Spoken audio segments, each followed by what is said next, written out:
Okay, so I wanted to talk about my latest findings today on some new silver that I got. I was actually getting a bonus at work it just came through this week, and so I've been thinking about what I wanted to get, and right off the top, one of my favorites is the silver, the American Silver Eagles. So nothing too fancy about that. It's just another Silver Eagle 2011. Which again I don't really care too much about the years that much, but I didn't have an 11, so I thought I'd go ahead and if I could find one that doesn't have the dates I already have, then I try to grab them, especially if they're older and they're pretty clean. Then I'll try to grab those. The shop today, he had mostly 2015s, and I already have at least one or two of the 15s, so I was kind of like, well, I was kind of lost a little interest, which I still love the coins, and they're still definitely worth the money and stuff. So, and he's the local guy. He's selling these for 5 over spot. So, and there's another shop. I'll talk about that in a minute. But I went to another one that's local here. I only been to him one other time, and he was charged for the same thing for these Silver Eagles. He's charging like 750 or something over spot. So I feel like my main guy that I go to, I've got some really good deals, and I've got some really good ones to kind of show here, as we'll see as we get into this. So I did pick up, if you saw one of my other videos recently, I got one of these maple leaves. It's still in the original package here, and the original stuff. The I got an 89 last time, and this is a 1988, and it's really pretty clean. There's maybe a tiny bit of spotting, but a really nice coin. Like I said, still in its packaging and stuff. And I had he's selling these for the same thing, $5 over spot, whereas I went online, AppMex. Even I was looking up on there, and AppMex is selling these for like $10 more than what I bought it today. So I've really, that's my second one of those. As far as I have a 2020 Maple Leaf, but as far as the older style in the packaging, that's my second one. And I may, if he still has those going forward, while I'm there, I'm probably going to go ahead and maybe go ahead and stock up on those too, since he has these in the packaging, while it's possible and stuff. So, but if any of those y'all out there have experience with that, if and the other coin shop guy, he says he takes them out of these packages. They actually cut them out, and he just said that because of storage issues, they like to put them in the containers. But I don't know. I just like the fact that it's in the original, and it makes me feel like this was not touched by human hands or whatever. Okay, but really beautiful coins, and like I said, he's got some more of these 89s and 88s, and so I might slowly grab some more with my collection possibly. And then next I'll talk about this one here was Arctic Fogs. It's a Canadian coin. And what's interesting about this one, it's quite thick compared to the regular ones because it's 1.5 ounce. Okay, see if you can kind of show me with that. There it goes. Yeah, so it's a 1.5 ounce silver, and so it's known as the Arctic Fox. I didn't know a whole lot about these, but it's really also a really pretty coin as well and stuff. So you can kind of let that zoom in there. So it says $8 on it. That's something interesting on these, is that they do say dollars, and so it's one thing that's interesting rather than some of the other stuff would say pounds on it normally. So what's nice about this is in terms of being able to convert this in the U.S. economy and stuff. And of course, you're always going to have the silver value, but it is intriguing that these actually say dollars on it instead of pounds. So that makes it a little bit easier, I think, to possibly get the money value back. And then also, this was harder to find. AppMex didn't even have this listed, and I did find this on eBay for, I think it was about $6 or $7, more than what I paid. So today, I felt pretty good. I think I paid like $41 and some change for. And keep in mind, as I said, it's a 1.5 ounce, so obviously it's going to be more expensive in general. But but it's my first one that's a 1.5 ounce coin. So I really like to kind of add that to my collection. Okay, Next, I ended up went to this other shop that's local. Like I said, I've only been to him one other time, and so but I kind of wanted to see what he had. I was kind of curious on getting a Britannia. It was one thing I was actually it's kind of funny because I was thinking about that. I did because I hadn't owned one yet, and and sure enough, he had a whole row of them. They're all 2020s. Which, like I said, if I can find older dates, I'll usually get them.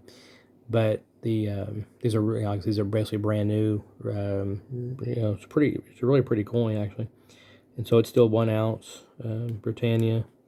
And I can't see the back. I ended up putting it in this thing here, but there's Elizabeth on there. Now this one does say pounds. If you'll see, you can't hardly see it there, but it says 2 pounds on it and stuff. So it does say pounds on it. But I got that for $5 over spot. One of the reasons also was in talking to him, when I found out his, because I kind of went there thinking too. I was like, well, if nothing else, I'll just grab another. I had a little more money to burn, so I thought, let me just go.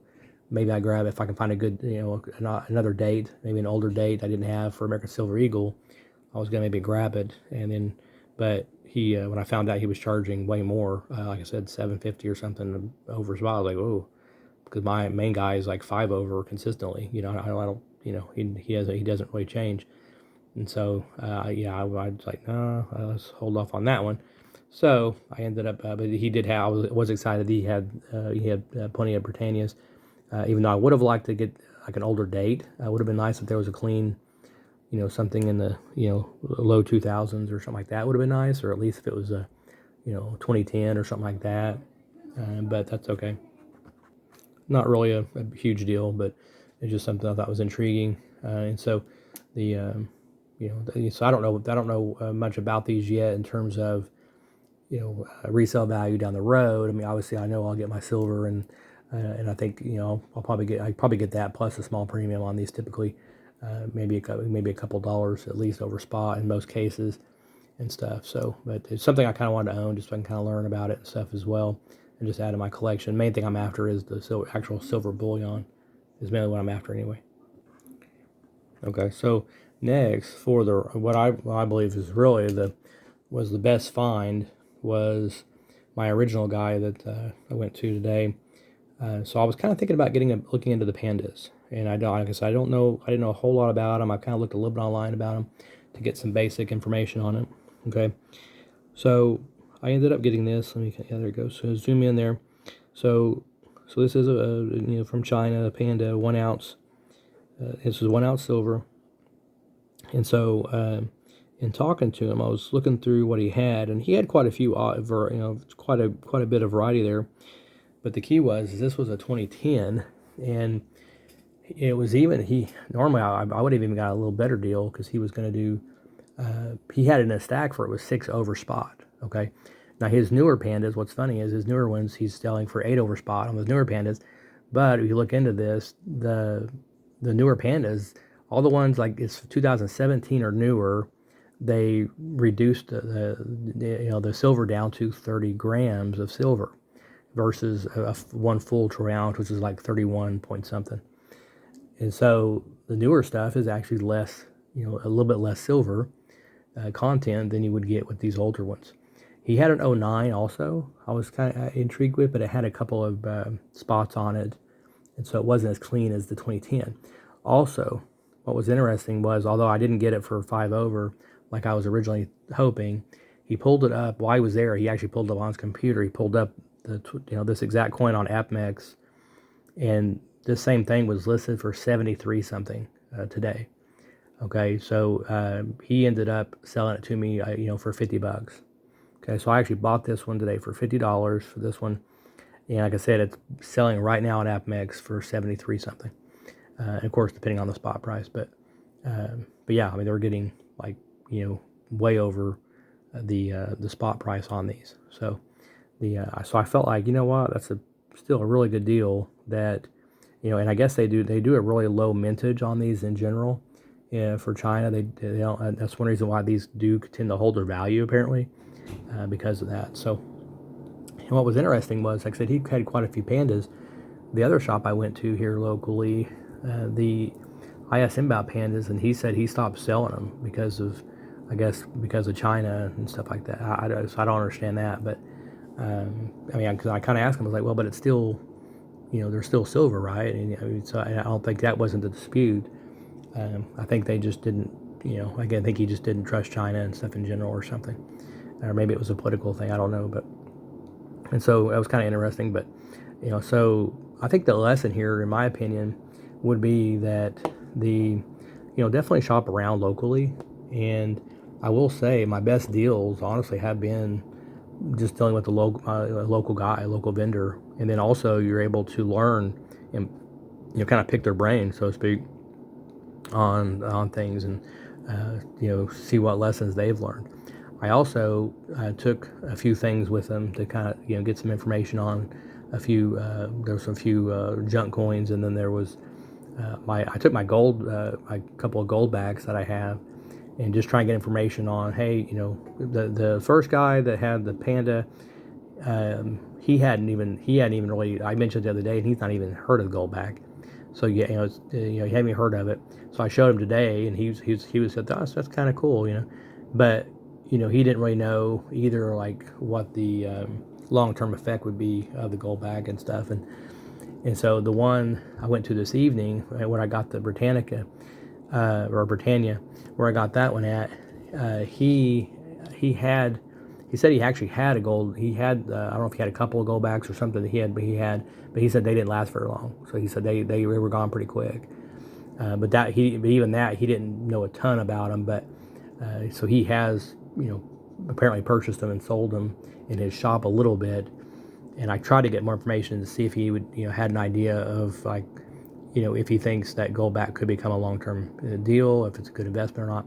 And I think he was pretty skeptical in terms of, he's even said over the years, a lot of times things like that, they start out kind of slow, and then when they really ramp up, all of a sudden they get on the radar of the Fed and stuff and the government, and then once they step up to, like, squash it, then they'll squash it. They'll, if they have to, they'll put them in all kinds of legal trouble, lawsuits and this and that, and until they're kind of squashed. So that was a little discouraging. At that, hopefully my hope is that doesn't happen to the goldback, but it's also something that's very possible. So in our day and age, we know how the government and the Federal Reserve and all that system can be when it's talking about dealing with competition. We understand that.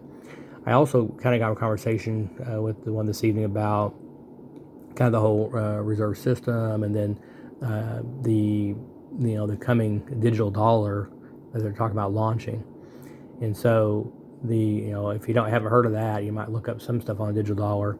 And I know I'm no expert on it by any means, but what's concerning is that basically they this digital dollar, they would get rid of any kind of physical cash at some point, probably. Like, they would just phase it out and get rid of it, and then it would only be digital.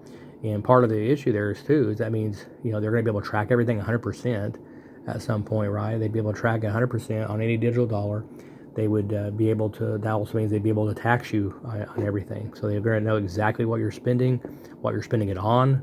So that's kind of the really scary part, and I don't know. There might be some ways to kind of there may be some ways to hide transactions in the early, at least in the early stages. I don't know about down the road, but at least in early stages, there might be some ways in terms of moving digital dollars on, PayPal, for example, and then having some money. So you have you'd have a digital dollar in your bank account. That would all be fully traceable and trackable and everything. And then boom, you go to, maybe if you're moving around different accounts, I don't know what it's going to look like exactly, but it's definitely kind of a concerning thing in my opinion. So.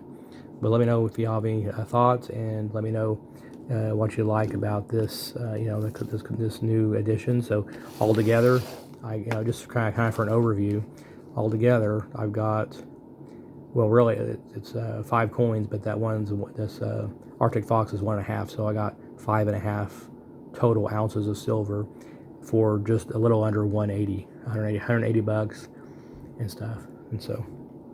I think a pretty good overhaul. I'm pretty happy with it. A lot of variety today as well. So I'm pretty happy with that. And again, I think the really gold mine, I think my hope is that the Panda will be the gold mine. That's the one, like I said, that's being listed for $70-something right now. Okay. All right, so make sure to like and subscribe. Talk to you later. Bye.